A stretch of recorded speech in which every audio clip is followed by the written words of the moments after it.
And joining us now, great to welcome a woman who's written a book that is going to help something that affects all of us. It's called The Upside of Stress, Why Stress is Good for You and How to Get Good at It. And we're joined today by Kelly McGonigal. She's a psychologist, and you may have seen her in one of her TED Talks that did so well on this topic. And Kelly joined us on the telephone right now, and good to talk with you. How are you today? I'm doing great. How are you? I'm doing great. Yeah, good to have a chance to chat with you. I had an opportunity to read through the book. First of all, congratulations on the TED Talk. Those things are really popular nowadays, and yours kind of went through the roof, didn't it? Yeah, I think it did, and I think in part it's because it offers a view of stress that really is empowering. And so often the message we get about stress is that there's something wrong with us if we're stressed out, or there's something wrong with our lives if we find them stressful. And I think the TED Talk was a sort of much-needed relief to that kind of message that can make us feel really inadequate. When you did that particular lecture, was the book already in process, or did that kind of lead you to writing the book? It was actually already in process. In a way, the TED Talk was my attempt to sort of first test out the message and see how it would be received. Because, as a psychologist, in my world, there's actually a lot of pushback to the idea that there can be some benefits from stress. And I found it really helpful to realize that when you talk to people who are actually struggling in life, that it's actually easier sometimes for them to see the benefits of stress and meaning in stress than people like me who've been trained all our lives to tell people to avoid or reduce stress.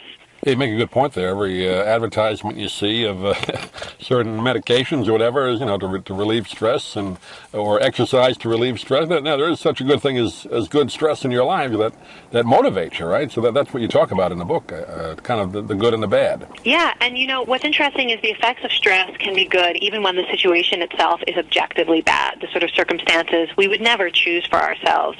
And in part that's because our brains and our bodies are built to use stress to reach our goals. And so when we're feeling stressed out, our body gives us more energy.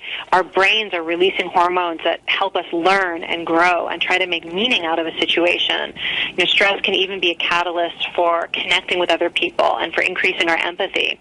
And so the good side of stress is not necessarily the things that trigger stress in us, but the good in stress is the fact that we actually have the capacity to use stressful circumstances to thrive. Yeah, and stress in itself is the nature of survival, right? I mean, it's just built into absolutely. us. So you need it in a sense, right? You do. If you didn't have a stress response, you would collapse in the face of every challenge in life. And that's actually sort of the definition of a defeat response, is when somebody no longer has the energy or the strength to mount a stress response. We need stress. Do you think, and you kind of touched on it in your answer there and in the book, that people are just being bombarded with these messages now, don't have any kind of stress, they don't never learn how to handle when things go awry, right? I mean, isn't that a problem now with a lot of people, particularly younger people, I would think? It is. I think there's a problem with trying to protect people from stress, because if we try to protect them from adversity, then they're less likely to learn the kind of resilience that going through adversity gives us. And then the other side is that we can't actually protect people from other forms of stress. You might be able to eliminate certain problems from their lives, but we experience stress in relationships. We experience stress in relationship to our own goals. I mean, anytime we care about something, we're going to have stress. And so when we tell people they shouldn't be stressed, we're basically telling people that everything that you care about, that you're doing it wrong, that there should be some way to experience things that are important to you and not be stressed. And that actually doesn't seem to be true. I don't think it's a helpful message to give people. Yeah, and you've done a lot of research into this. I know your previous book touched on it too, the willpower instinct. Talk a little bit about some of the science behind it. I know there's a lot of the mental power that you can use to overcome stress. But what's the science of it? Yeah, well, so here's a simple example.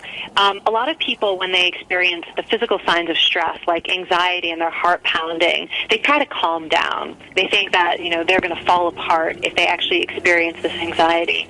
And a lot of studies show that anxiety isn't necessarily harmful, that it can actually help us do well and help us focus. And if we choose to view anxiety as energy, if I say, my pounding heart, this is my body trying to give me energy to do something, that it actually makes our stress response healthier and stronger. It doesn't reduce our stress, but it helps us thrive in situations that are stressful. And, the science is full of examples like that, where you basically need to reframe the stress that you're feeling, and that mindset reset actually makes the stress more helpful. And denial obviously adds to it, makes it maybe worse than, or probably does make it worse than it actually is, and facing it head on tends to eliminate a lot of it, right? Yeah, absolutely. I mean, trying to avoid stress doesn't work, and a lot of the things that we turn to avoid stress are harmful in themselves. You mentioned the willpower instinct, and a lot of the addictions that we experience or the bad habits that we give into are attempts to try to reduce or suppress the stress that we feel. And so, another benefit of accepting and embracing stress is that we're less likely to be enslaved by these negative habits that we turn to when we think we can't stand the way that we're feeling. To talk a little bit about it, I know you give a lot of examples in the book, but I guess the big question most people would have, I'm under stress right now, things maybe not going well. How do you get that mindset to turn it around right away? I know, it takes some time, but you can do it relatively quickly, right, to get that mindset? Yep, so there are a couple of things you can think in the moment of stress, and some of them will be more relevant than others. One is what I already mentioned, to view stress as energy that you can use and think about what you want to do in that moment instead of trying to calm down. Another thing that can be really helpful is to look for someone else who's stressed out, because the truth is that when we are stressed out and other people are stressed out, that actually can strengthen our bonds if we connect together under that stress and under that adversity. And so, take a moment to think, who else might need help in this moment or support in this moment, and to look for a way to use stress as a catalyst for connecting with others. Yeah. And the last thing I would encourage people to do is to remember that stress is an opportunity to learn and grow, and that even in the worst situation, you can make a choice about how that situation will change you. Yeah, I was going to say, if you're in a bad way, but you find somebody else in a similar or worse situation, helping them helps you. It actually does, and it creates more of that positive stress response that gives us courage to face our own challenges. Well, it's a fascinating book, again, called The Upside of Stress, Why Stress is Good for You, How to Get Good at It. We've been talking with Dr. Kelly McGonigal today. And, Doctor, I know the book just came out, doing very well. Do you want to direct people to a website? People can get a hold of you if they like? Sure. So you can find the book, The Upside of Stress, anywhere you buy books, online or in the real world. And then I'm online as Kelly McGonigal on Twitter and Facebook, and kellymcgonigal.com. Great. Doctor, appreciate you taking a few minutes, and good luck with the book. Hopefully we can talk to you again. Thanks for joining us. Thanks. Take care. If you'd like to order the book we're talking about, please go to DougMilesMedia.com and enter the author's name in the Amazon search box.